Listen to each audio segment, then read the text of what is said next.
Vivenna returned to the room.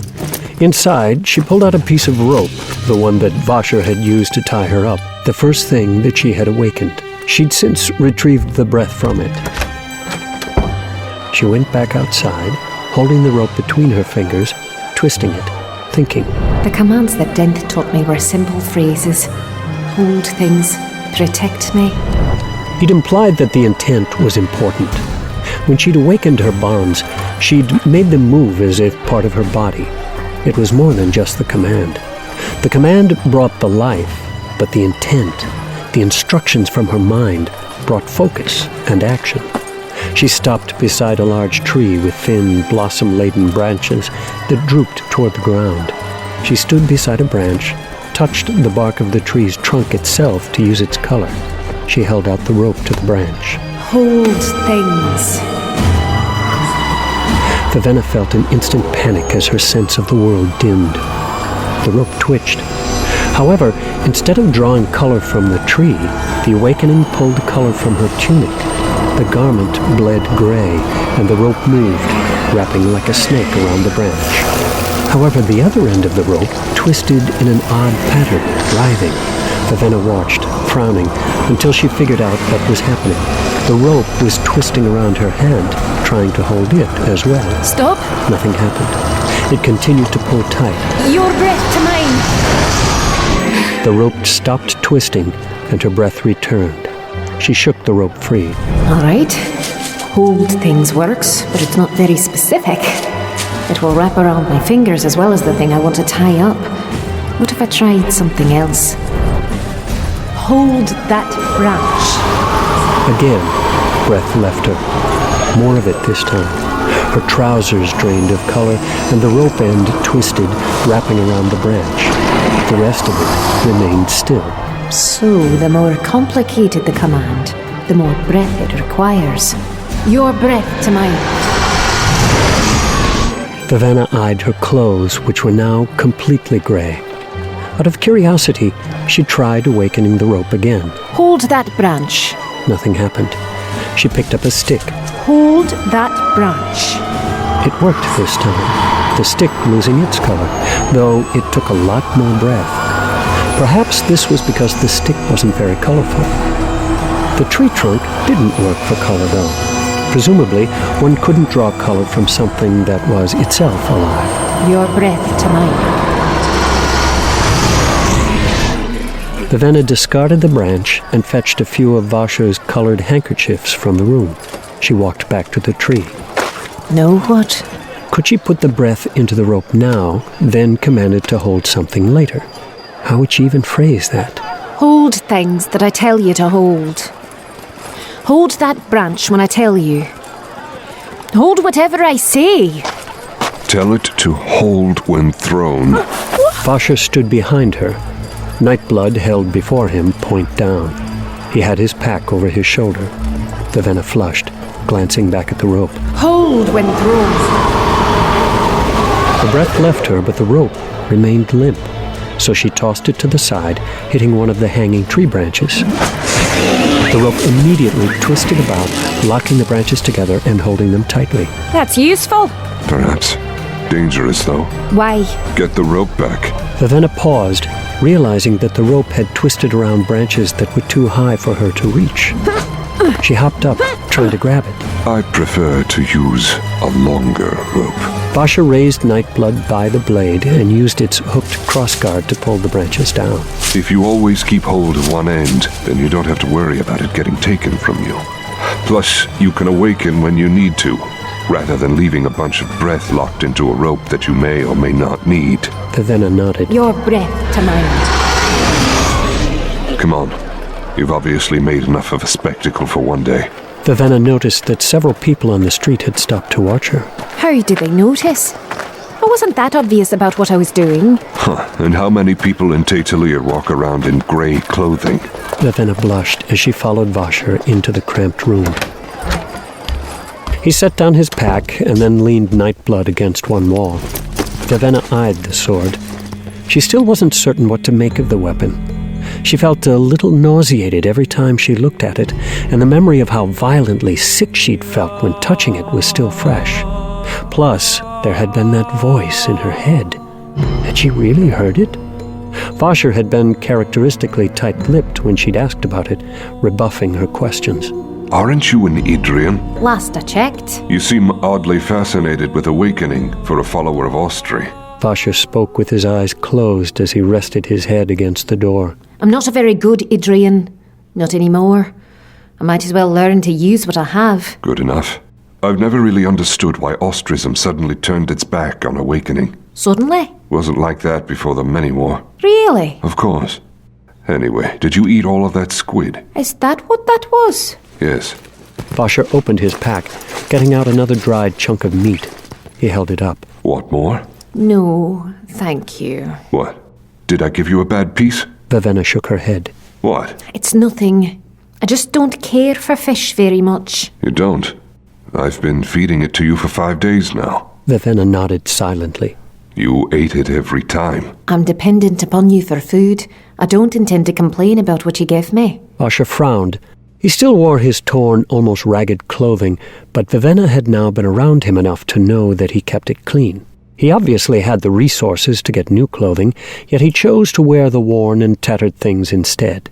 He also wore the same half-scrub, half-beard on his face. It never seemed to get longer, yet she never saw him trim it or shave it.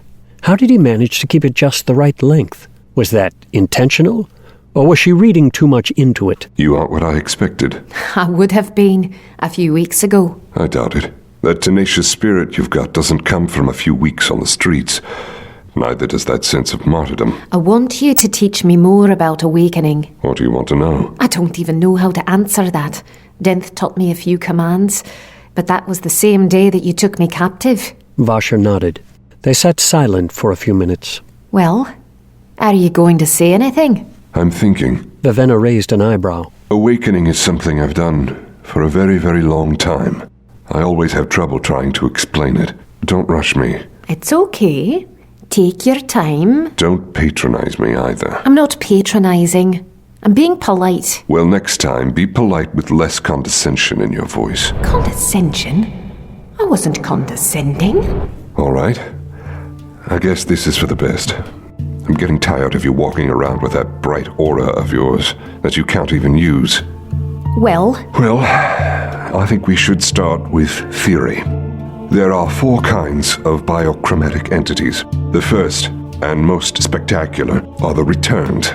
They're called gods here in Halondran, but I'd rather call them spontaneous, sentient biochromatic manifestations in a deceased host. What is odd about them is that they're the only naturally occurring biochromatic entity, which is theoretically the explanation for why they can't use or bestow their biochromatic investiture. Of course, the fact is that every living being is born with a certain biochromatic investiture. This could also explain why Type 1s retain sentience. Vivenna blinked. That wasn't what she had been expecting. You're more interested in Type 2 and Type 3 entities. Type 2 being mindless manifestations in a deceased host. They are cheap to make, even with awkward commands. This is per the law of biochromatic parallelism. The closer a host is to a living shape and form, the easier it is to awaken. Biochroma is the power of life, and so it seeks patterns of life. That, however, leads us to another law, the law of comparability. It states that the amount of breath required to awaken something isn't necessarily indicative of its power once awakened. A piece of cloth cut into a square and a piece of cloth cut into a shape of a person will take very different amounts of breath to awaken, but will be essentially the same once they have been invested. The explanation for this is simple. Some people think of awakening as pouring water into a cup. You pour until the cup is filled, and then the object comes to life. This is a false analogy. Instead, think of awakening as beating down a door. You pound, and some doors are easier to open than others. But once they're open, they do about the same thing. Understand? It's a little dense. Well, do you want to learn or not? You asked me if I understood, and I answered. Type 2 biochromatic entities are what people in Halondran call lifeless. They are different from Type 1 entities in several ways. Lifeless can be created at will and require only a few breaths to awaken. anywhere between 1 and hundreds, depending on the commands used. And they feed off their own color when being invested. They don't present an aura when awakened, but the breath sustains them, keeping them from needing to eat. They can die and need a special alcohol solution to remain functional past a few years of awakened status. Because of their organic host, their breath clings to the body and cannot be withdrawn once invested. I know a little about them. Denth and his team have a lifeless. Yes, I know. They need a command to awaken them just like anything else. Even your religion teaches about commands. It says that Austri is the one who commands the returned to come back. Bavena nodded. Understanding the theory of commands is tough. Look at Lifeless, for instance. It's taken us centuries to discover the most efficient ways to bring a body to a lifeless state. Even now, we're not sure if we understand how it works. I guess this is the first thing I'd like to get across to you, that biochroma is complicated, and we really don't understand most of it. What do you mean? Just what I've said. We don't really know what we're doing. But you sound so technical and precise in your descriptions. We've figured out some things, but Awakeners really haven't been around all that long. The more you learn about biochroma, the more you realize that there are more things that we don't know than there are things that we do. Why are the specific commands so important? And why do they have to be spoken in your native language? What brings Type 1 entities, returned, back to life in the first place? Why are lifeless so dull-minded, while returned fully sentient? Creating Type 3 biochromatic entities is what we traditionally call awakening. That's when you create a biochromatic manifestation in an organic host that is far removed from having been alive. Cloth works the best, though sticks, reeds, and other plant matter can be used. What about bones? They're strange. Take far more breath to awaken than a body held together with flesh, and aren't as flexible as something like cloth. Still, breath will stick to them fairly easily, since they were once alive and maintain the form of a living thing. So, Adrian stories that talk about skeletal armies aren't just fabrications. Oh, they are. If you wanted to awaken a skeleton, you'd have to arrange the bones together in their correct places. That's a lot of work for something that will take upwards of 50 or 100 breaths to awaken. Intact corpses make far more sense economically, even if the breath sticks to them so well that it becomes impossible to recover. Still, I've seen some very interesting things done with skeletons which have been awakened. Anyway, Type 3 entities, regular awakened objects, are different. Biochroma doesn't stick to them very well at all.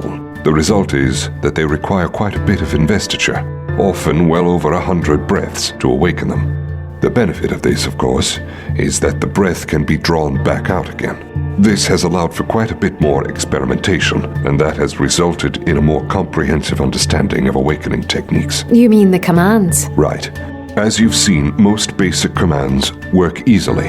If the command is something the object could do, and you state it in a simple way, the command will usually work. I tried some simple commands on the rope. They didn't work. Those may have sounded simple, but they weren't. Simple commands are only 2 words long.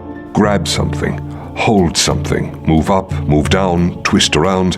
Even some 2-word commands can be more complicated, and it takes practice visualizing, or, well, imagining. Well, using your mind to... I understand that part.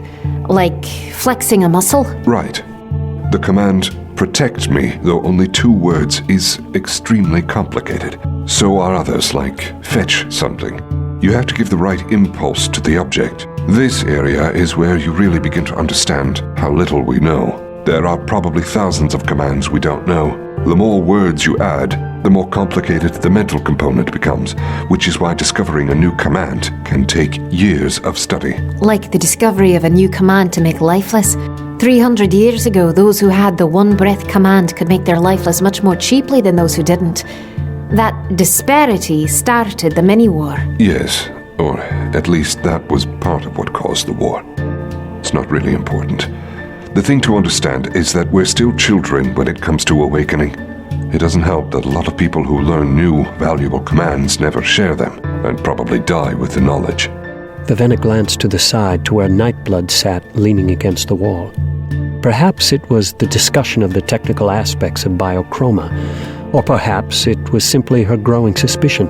She was beginning to understand what wasn't right about the sword. What is a Type 4 biochromatic entity? Vasha fell silent. Type 1 is a human body with sentience. Type 2 is a human body without sentience. Type 3 is an awakened object like a rope, an object with no sentience. Is there a way to create an awakened object with sentience?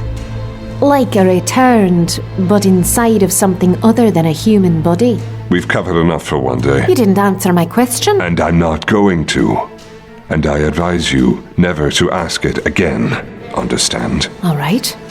Vasha reached into his large pack, yanking something out. Here, I brought you something. Vivenna stood, walking over to pull the cloth off. Inside was a thin, well-polished dueling blade. I don't know how to use one of these. Then learn. If you know how to fight, you'll be far less annoying to have around.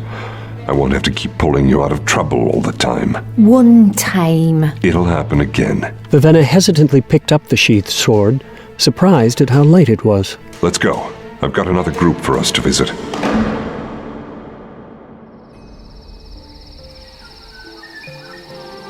Lightsong tried not to think about his dreams.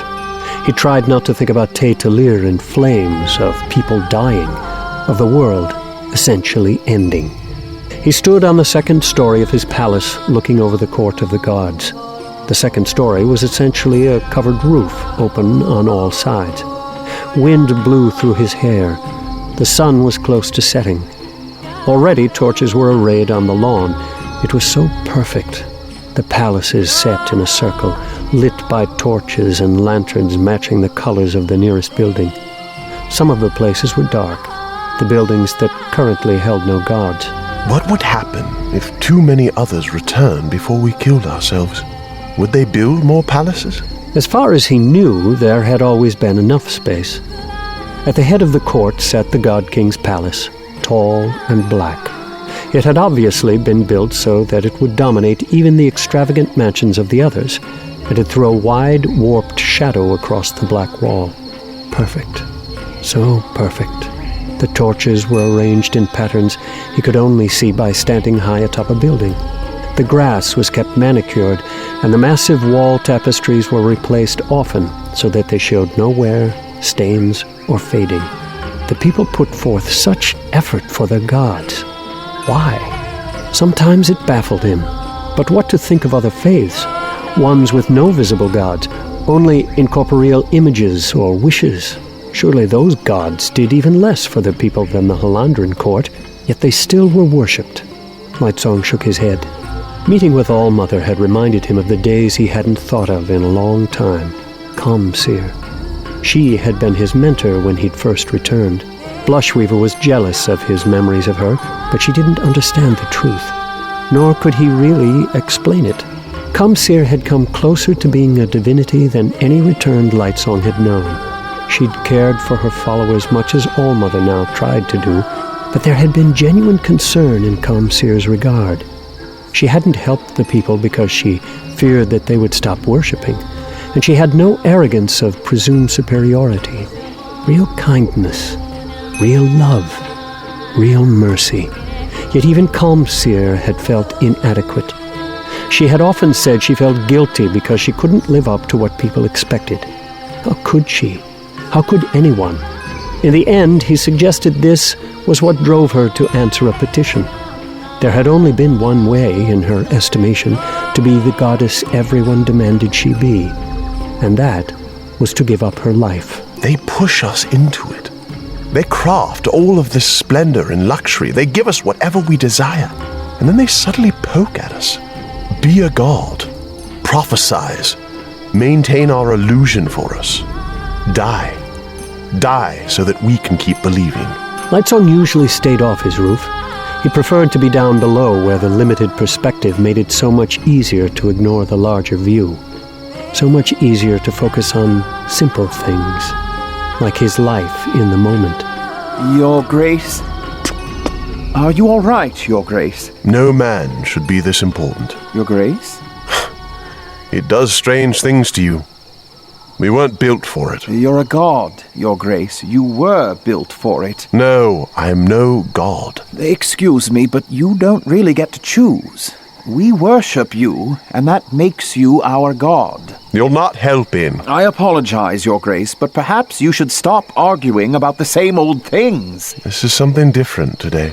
I'm not sure what to do. You mean about All Mother's commands? Lightsong nodded. I thought I had it figured out, Scoot. I can't keep up with all the things Blushweaver is plotting. I've never been good at details. I was going to give it up. All Mother was doing a fantastic job of standing up for herself. I figured that if I gave her my commands, then she'd know what to do. She'd understand if it's better to support Blushweaver or oppose her. You could still just let her. You gave her your commands too. I know. So it comes down to this. The first of us who changes those commands takes control of all 20,000. The other will be locked out. What did he choose? Did he sit back and let history happen? Or did he jump in and make a mess of it? Whoever you are, whatever is out there that sent me back, why couldn't you just let me be? I'd already lived one life. I'd already made my choices. Why did you have to send me back? Lightsong had tried everything, and yet people still looked to him. He knew for a fact that he was one of the most popular returned, visited by more petitioners and given more art than almost anyone else. Honestly, what is wrong with these people? Were they so in need of something to worship that they chose him rather than worry that their religion might be false? All-Mother claimed that some did think that. She worried about the perceived lack of faith among the common people. Lightsong wasn't certain he agreed with her. He knew of the theories that the gods who lived the longest were the weak ones because the system encouraged the best to sacrifice themselves quickly. However, the same number of petitioners came to him now as when he first started. Plus, too few gods were chosen on a whole for that to be statistically valid. Or was he just distracting himself with irrelevant details? He leaned on the railing, looking out over the green and its glowing pavilions. This could be the crowning moment for him. He could finally prove himself to be an indolent wastrel. It was perfect.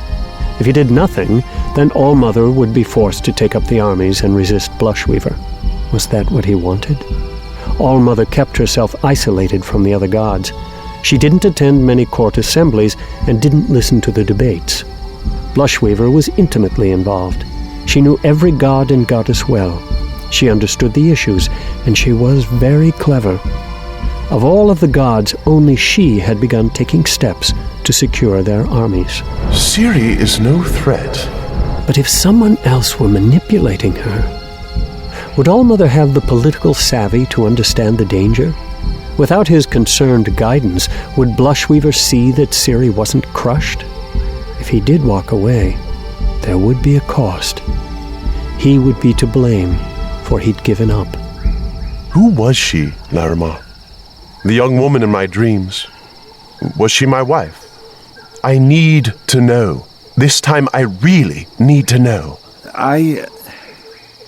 No. She was not your wife. My lover. Larimar shook his head. But she was important to me. Very. And is she still alive? Larimar wavered, then finally nodded his head. Still alive. If this city fell, then she would be in danger. Everyone who worshipped Lightsong, everyone who counted on him despite his best efforts, would be in danger. Tae'Talir couldn't fall. Even if there were a war, the fighting wouldn't come here. Alandran was not in danger. It was the most powerful kingdom in the world. And what of his dreams? He had been given only one real duty in the government, that of taking command of 10,000 lifeless, of deciding when they should be used and when they should not be. Still alive. He turned and walked toward the steps. The lifeless enclave was technically part of the Court of Gods. The huge building was built at the base of the court plateau, and a long covered walkway ran down to it. Lightsong moved down the steps with his entourage. They passed several guard posts, though he wasn't sure why they needed guards in a hallway leading from the court. A couple of guards opened the doors into the compound.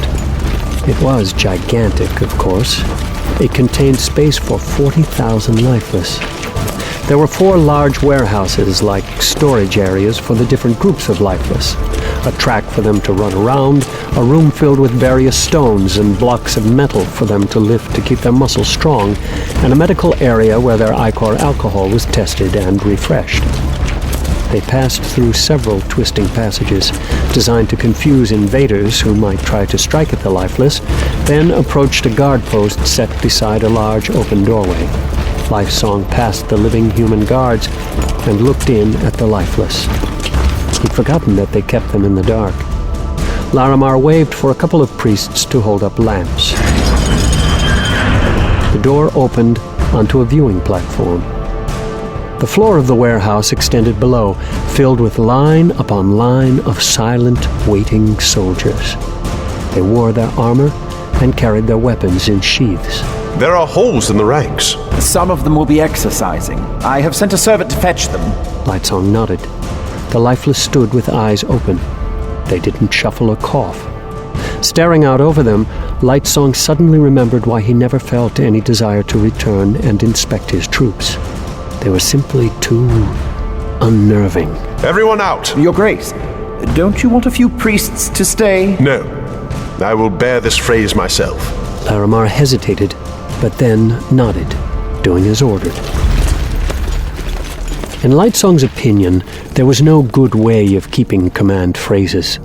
Leaving them in the hands of a single god was to risk losing the phrase through assassination. However, the more people who knew the command phrases, the more likely it was that the secret would be bribed or tortured out of someone. The only mitigating factor was the God King. Apparently, with his powerful biochroma, he could break lifeless more quickly. Still, taking control of 10,000 would require weeks, even for the God King. The choice was left to the individual returned.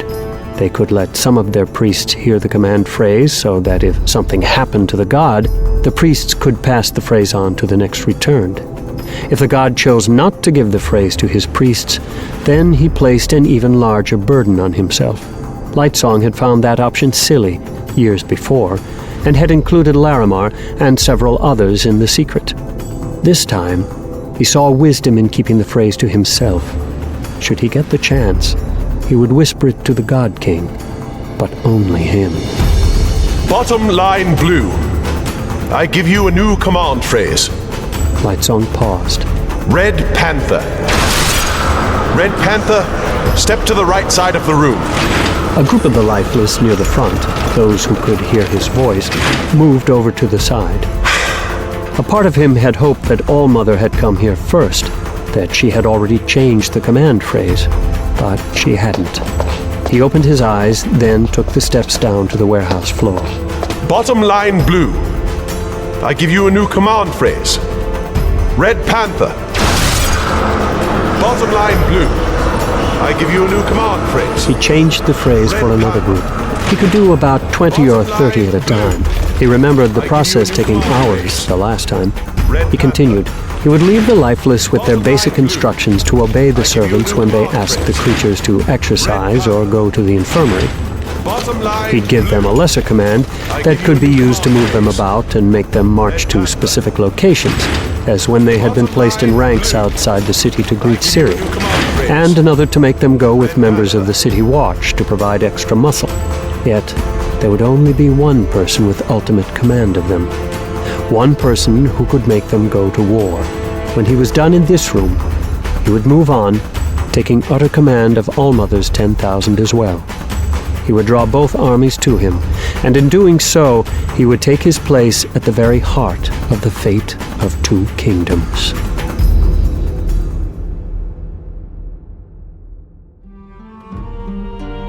Susebron didn't leave in the mornings anymore. Ciri lay in the bed beside him, curled slightly, her skin against his skin. He slept peacefully, the white bed sheets throwing out prismatic colors around him as they inevitably reacted to his presence. A few months back, who could have understood where she'd find herself, not only married to the God King of Halandren, but in love with him as well? She still thought it amazing. He was the most important religious and secular figure in the whole of the Inner Sea area. He was the basis for worship of the Halandran iridescent tones. He was a creature feared and hated by most people in Idris. And he was dozing quietly at her side. A god of color and beauty, his body as perfectly sculpted as a statue. And what was Ciri? Not perfect, of that she was sure. And yet, somehow, she'd brought to him something that he needed. A hint of spontaneity, a breath from the outside, untamed by his priests or his reputation. There would be a price to be paid for their enjoyment these last few nights. We really are fools. We only have to avoid one thing: giving the priest a child, or aiming ourselves straight towards disaster. Ciri found it hard to berate herself too firmly. She suspected that her act wouldn't have fooled the priests for much longer. They would grow suspicious, or at least frustrated if she continued it without producing an heir. She could imagine them interfering if faced with more stalling. Whatever she and Susebron did to change events, they would have to do it quickly. Ciri turned, looking at Susebron's face as he opened his eyes. He regarded her for a few minutes, stroking her hair. It was amazing how quickly they had become comfortable in their intimacy. He reached for his writing board. I love you. Ciri smiled. It was always the first thing he wrote in the mornings. And I love you. However, we are probably in trouble, aren't we? Yes. How long? Until it's obvious that you will bear a child. I'm not sure. I don't have much experience with this, obviously. I know that some of the women back in Idris complained of not being able to have children as quickly as they wanted, so maybe it doesn't always happen immediately. I know other women who bore children almost exactly 9 months after their wedding night. Susebron looked thoughtful. A year from now, I could be a mother. Ciri found the concept daunting. Up until a short time ago, she hadn't really thought of herself as an adult. Of course, according to what I've been told, any children I bear the God King would be stillborn anyway. Even if that was a lie, her child would be in danger. She still suspected that the priest would spirit it away, then replace it with a returned. In all likelihood, Ciri would then be made to disappear as well. Bluefingers tried to warn me. He spoke of danger, not only to Susebron, but to me. I've made a decision. Ciri raised an eyebrow. I want to try making myself known to the people and the other gods. I want to take control of my kingdom for myself. I thought we decided that would be too dangerous. It will be, but I'm beginning to think that it is a risk we must take. And your objections from before? You can't shout out the truth, and your guards are likely to rush you away if you try something like escaping. Yes, but you have far fewer guards, and you can yell. Yes, but would anyone believe me? What would they think if I just started screaming about how the God King is being held prisoner by his own priests? Susebron cocked his head. Trust me, they'd think I was crazy. What if you gained the confidence of the returned you often speak about, Lightsong the Bold? You could go to him, tell him the truth. Perhaps he will lead you to other returned he thinks might listen. The priests will not be able to silence us all. It sounds possible, Seb, but why not just run? My serving women are from Pankal now. Bluefingers has said that he will try to get us out if I ask. We can flee to Idris. If we flee, Halandran troops will follow, Ciri. We would not be safe in Idris. We could go somewhere else then. Ciri, I have been listening to the arguments in the Court of Judgment. There will soon be a war between our kingdoms. If we run, we will be abandoning Idris to invasion. The invasion will happen if we stay, too. Not if I take control of my throne. The people of Halandran, even the gods, are obligated to obey me. There will be no war if they know I disapprove. I have told the priests that I don't want to go to war, and they appear sympathetic. However, they have done nothing. They're probably worried. If they let you start making policy, then you may begin to think you don't need them. They'd be right. I need to become the leader of my people, Ciri. That is the only way to protect your beautiful hills and the family you love so much. Ciri fell silent, offering no further objections. To do as he was saying would be to play their hand, make a gamble for everything.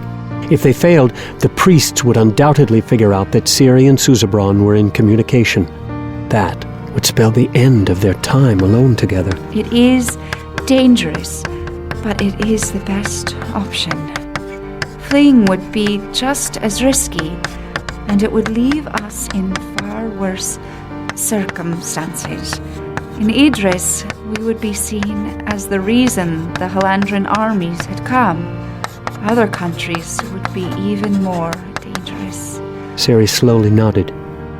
In another country, they'd have no money and would make perfect subjects for ransom. They'd escape the priests only to find themselves being held captive to be used against Halandran. The king of Iridescence was still widely disliked because of the many war. We'd be taken captive, as you say. Plus, if we were in another country, I doubt we'd be able to get you a breath every week. Without them, you'd die. Susebron looked hesitant. What? I would not die without breath. But that is not an argument in favor of flight. You mean the stories of return needing breath to live are lies? Not at all. We do need breath, but you forget that I hold the wealth of breath passed down from generations in my family. I heard my priest speak of this once. If it were necessary to move me, I could survive on the extra breaths I hold, those over and above the breath that makes me returned. My body would simply feed off those extra breaths, absorbing one a week. Ciri sat back thoughtfully. That seemed to imply something about breath that she couldn't quite figure out. Unfortunately, she just didn't have the experience to sort through it. Oh, right. So we could go into hiding if we needed to. I said this was not an argument for fleeing. My treasure of breaths might keep me alive, but it would also make me a very valuable target. Everyone will want those breaths. Even if I weren't the God King, I would be in danger. All right. If we're really going to try to expose what the priests have done, I think we make our move soon. If I display any signs of being pregnant, I bet it will take the priests all of 2 heartbeats to sequester me. There will be a general assembly of the court in a couple of days. I have heard my priests say that this will be an important meeting. It is rare that the gods are all called together to vote. That meeting will decide whether or not we march on Idris. I could sit with Lightsong and plead for his help. If we go to several of the other gods, perhaps they, in front of the crowds, can demand to know whether or not I am lying. And I will open my mouth and reveal that I have no tongue. Then let us see what the priests do. They will be forced to bow to the will of their own pantheon. All right, let's try it. Vasher found her practicing again. He hovered outside the window, lowered down from the roof via an awakened rope which gripped him about the waist. Inside, Vivenna repeatedly awakened a strip of cloth, unaware of Vasher. Wiggle across the room, wrap around that cup, then bring it back without spelling. She's learning so quickly. The commands themselves were simple to say, but providing the right mental impulse was difficult. It was like learning to control a second body. Ravenna was quick. Yes, she had a lot of breath. That made it easier, but true instinctive awakening, the ability to awaken objects without training or practice, was a gift granted only by the sixth heightening. That was one step beyond even what Returned had, with their single deific breath. Ravenna was far from that stage. She learned faster than she should have, even if he knew she were frustrated by how often she got things wrong. Even as he watched, she made a mistake. The cloth wiggled across the room, but climbed into the cup instead of wrapping around it. It shook, making the cup fall over. Then the rope finally returned, leaving a soggy trail. Your breath to mine. Colorous. Ugh. Ravenna walked over to refill the cup. She never noticed Vasher hanging just outside. He wasn't surprised. He was currently a drab, his excess breath stored in his shirt. Ravenna replaced the cup, and he pulled himself up as she walked back. Of course, the mechanics of how he moved about with the ropes were far more complicated than they seemed. His command incorporated making the rope respond to taps of his finger along its length. Awakening was different from creating a lifeless. Lifeless had brains and could interpret commands and requests. The rope had none of that. It could only act on its original instructions. With a few taps, he lowered himself again. Ravenna faced away from him as she picked up another colored swatch to use as fuel when she awakened her cup-fetching ribbon. I like her. I'm glad we didn't kill her. Vasher didn't respond. She's very pretty, don't you think? You can't tell. I can't tell! I've decided that I can. Vasher shook his head. Pretty or not, the woman should never have come to Halandran. She'd given Denth the perfect tool. Of course. Denth probably didn't need that tool. Halandran and Idris were close to snapping. Vasher had stayed away too long. He knew that. He also knew that there was no way he would have come back earlier. Wiggle across the room. Wrap around that cup. Then bring it back without spilling. Inside the room, Ravenna successfully managed to get the cloth to bring her the cup, and she drank from it with a satisfied look that Vasher could just barely see from the side. He had the rope lower him to the ground. Your breath to mine. Vasher climbed the external steps to the room. Ravenna turned as Vasher entered. She set down the cup, hurriedly stuffing the cloth in her pocket. What does it matter if he sees me practicing? It's not like I have anything to hide. But practicing before him was embarrassing. He was so stern, so unforgiving of faults. She didn't like him to see her fail. Well? Both the house you were using and the safe house in the slums are empty. Denth is too clever to get caught like that. He must have figured that you would reveal his location. Ravenna ground her teeth in frustration, settling back against the wall. I was hoping we'd be able to watch him. Maybe get a jump on what he's planning next. Didn't work. No use crying about it. Come on, I think I can get us in to meet with some of the Idrian workers at one of the orchards, assuming we arrive during the lunch break. Vasher, we can't keep doing this. This? When I was with Denth, we met with crime lords and politicians. You and I are meeting with peasants on corners and in fields. They're good people. I know they are. But do you really think we're making a difference? Compared to what Denth is doing, I mean. I know. I've tried other leads. But the truth is that most everything I do seems a step behind Denth. I can kill his gangs of thieves, but he has more of them than I can find. I've tried to figure out who is behind the war, even followed leads in the Court of Gods itself, but everyone is growing more and more tight-lipped. They assume the war to be inevitable now, and don't want to be seen as being on the losing side of the argument. What about priests? Aren't they the ones who bring things to the attention of the gods? If we can get more of them to argue against the war, then maybe we can stop it. Priests are fickle. Most of those who argued against the war have caved in. Even Nanrova switched sides on me. Nanrova? High Priest of Stillmark. I thought he was solid. He even met with me a few times to talk about his opposition of the war. Now he refuses to see me anymore and has switched sides. Colorless liar. Nanrova. Vasher, we did something to him. What? We helped a gang of thieves rob from a salt peddler. We used a couple of distractions to cover the burglary. We set a fire in a nearby building and overturned a carriage that was passing through the garden. The carriage belonged to a high priest. I think his name was Nanrova. Callus. You think it might be connected? Maybe. You know which thieves were actually doing the robbery? Vivenna shook her head. I'll be back. Wait here. So she did. Vivenna waited for hours.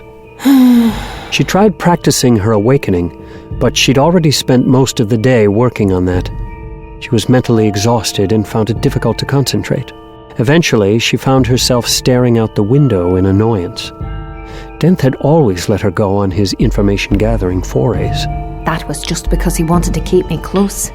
Now that she looked back, there were obviously lots of things Denth had been hiding from her. Vasher just didn't care to placate her. He wasn't stingy with information, though, when she asked. His answers were grumpy, but he did usually answer. She still mulled over their conversation about awakening, less because of what he'd said, more because of the way he'd said it. She'd been wrong about him. She was almost certain of that now. She had to stop judging people. But was that possible? Wasn't interaction based in part on judgments? A person's background and attitudes influenced how she responded to them. The answer, then, wasn't to stop judging. It was to hold those judgments as mutable.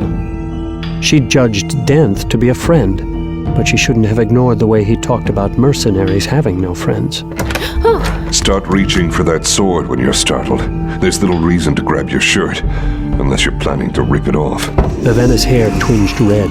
The sword he had brought her lay on the side of the room. They hadn't had much opportunity to practice, and she still barely even knew how to hold the thing properly. Well, it was already dark outside, and the city was beginning to sparkle with lights.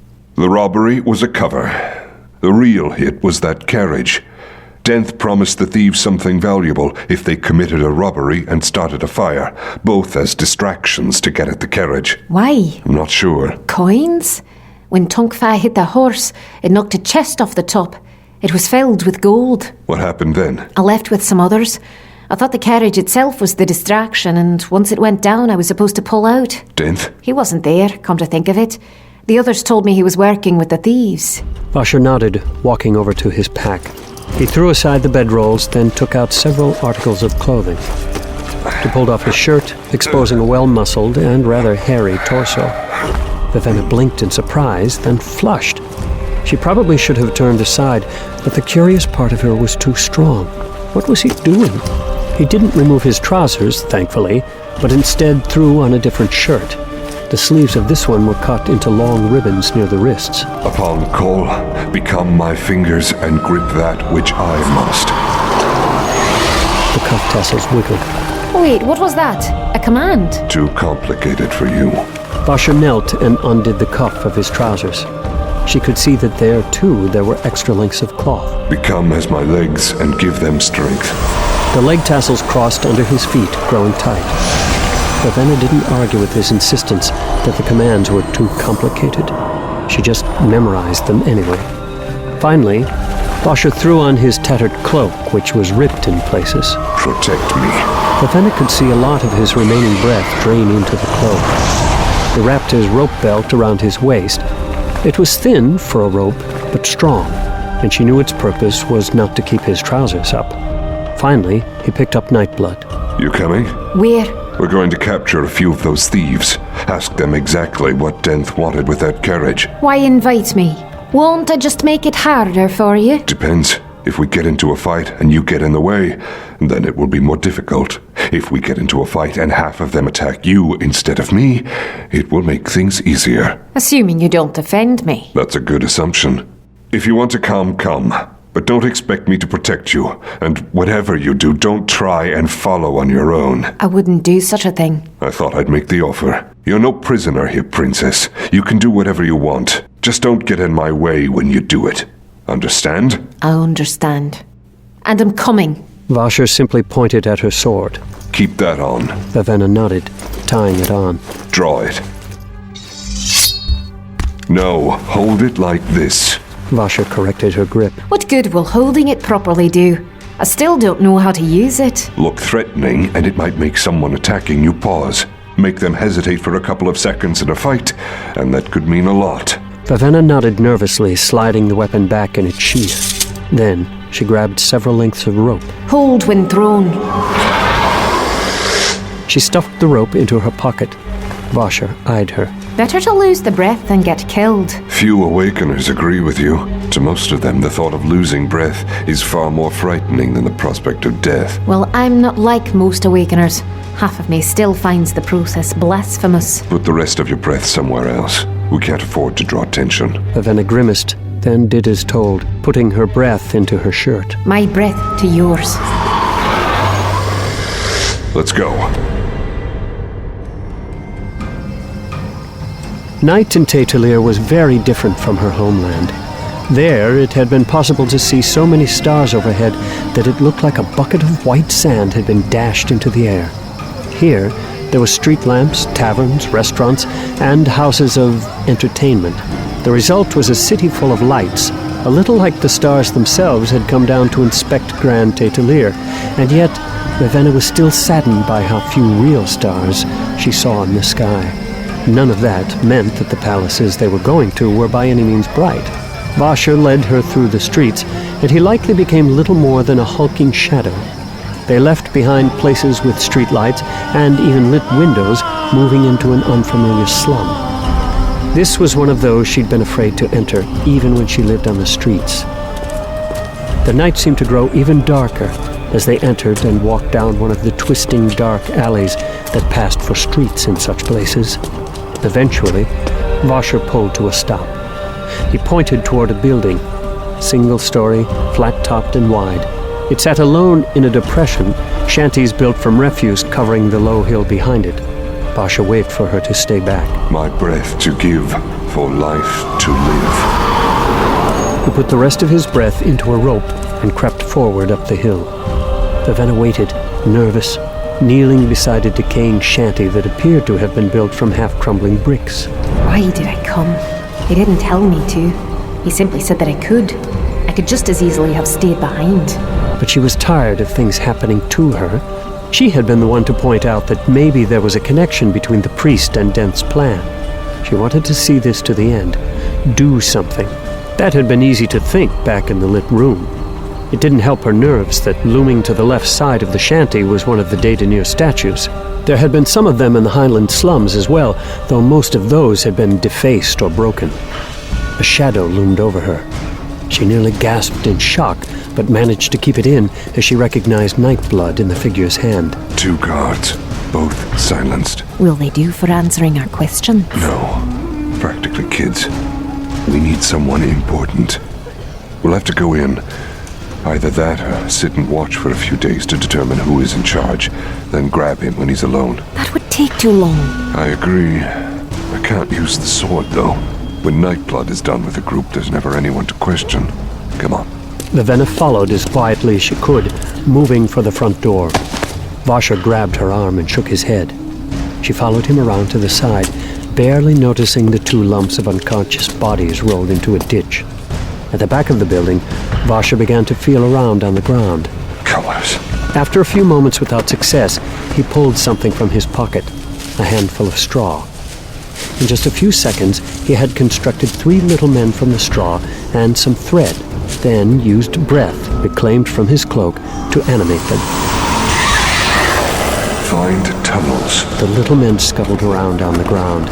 Vasher himself returned to his searching. One of the straw men began to jump up and down. The other 2 rushed over to it, and then they began to bounce as well.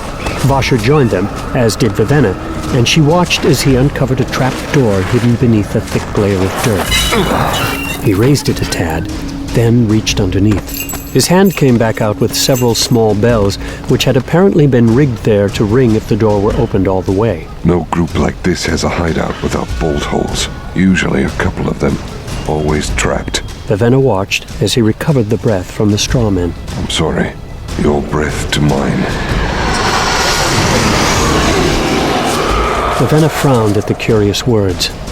They were just piles of straw. Why apologize? Vasher then led the way down through the trap door.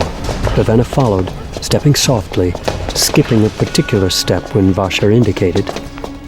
The bottom was a roughly cut tunnel, or so she got from feeling along the sides of the lightless earthen chamber. Vasha moved forward. She followed, and was curious to see light ahead. Soon she could see Vasha's silhouette. She moved up next to him, peeking out of their tunnel and into an earthen room. There was a fire burning at the center, the smoke twisting up through a hole in the ceiling. The upper chamber, the building itself, was probably just a front, for the chamber down here looked very lived in. There were piles of cloth, bedrolls, pots and pans, all of it as dirty as the men who sat around the fire. Vasha gestured to the side. There was another tunnel a few feet to the side of the one they were hiding in. Vivenna's heart jumped in shock as Vasha crept into the room and toward the second tunnel. She glanced at the fire. The men were very focused on their drinking and were blinded by the light. They didn't seem to notice Vasha. Vivenna followed into the shadows of the large room, feeling exposed with the firelight to her back. Vasha didn't go far, however, before stopping. Vivenna nearly collided with him. He stood there for a few moments. Finally, Vivenna poked him in the back, trying to get him to move aside so that she could see what he was doing. He shuffled, letting her see what was before him. This tunnel ended abruptly. Apparently, it wasn't so much a tunnel as a nook. Nestled against the back of the nook was a cage, about as high as Vivenna's waist. Inside the cage was a child. Vivenna pushed past Vasha and kneeled down beside the cage. The valuable thing in the carriage. It wasn't the coins. It was the priest's daughter. The perfect bargaining chip if you wanted to blackmail someone into changing their position at court. As Vivenna knelt, the girl pulled back in the cage. The cage stank of human waste and the child was covered in grime, all except for lines on her cheeks, which had been streaked clean by tears. Vivenna looked up at Vasha. His eyes were shadowed, his back to the fire, but she could see him gritting his teeth. She could see tension in his muscles. He turned his head to the side, half illuminating his face with the light of the red fire. In that single lit eye, Vivenna saw fury. Hey! Get the child out! How did you get here? Vasha met her eyes with his single illuminated one, and she felt herself shrink before him. She nodded, and Vasha turned away from her, one hand clenching into a fist, the other grabbing Nightblood in a hard-knuckled grip. He stepped slowly, deliberately, as he approached the men. Vivenna intended to do as asked, but she found it hard to look away from him. That's right then, come on! Nightblood, still sheathed, took one man in the chest. Another man attacked, and Vasha spun, whipping out a hand. Tassels on his sleeve moved on their own, wrapping around the blade of the thief's sword, catching it. Vasha's momentum ripped the blade free, and he tossed it aside. His hand snapped up, grabbing the thief's face. The tassels wrapped around the man's head like a squid's tentacles. Vasha slammed the man backward and down into the ground. Vasha rammed the sheathed Nightblood into the other man's legs. A third tried to cut Vasha from behind. Vasha, behind you! Vasha's cloak, however, suddenly whipped out, moving on its own, and grabbed the surprised man by the arms. Vasha turned, anger in his face, and swung Nightblood toward the entangled man. With shaking fingers, Vivenna tried to open the cage. It was locked, of course. Open! Release the cage! Metal, of course. It hasn't been alive, so it can't be awakened. Vivenna raised the thread. Unlock things. The thread wiggled a bit, and she stuck it into the lock. Nothing happened. Have to get the intention right. Needed to go inside, twist the tumbler free, twist things. Vivenna stuck the thread into the lock. The door opened.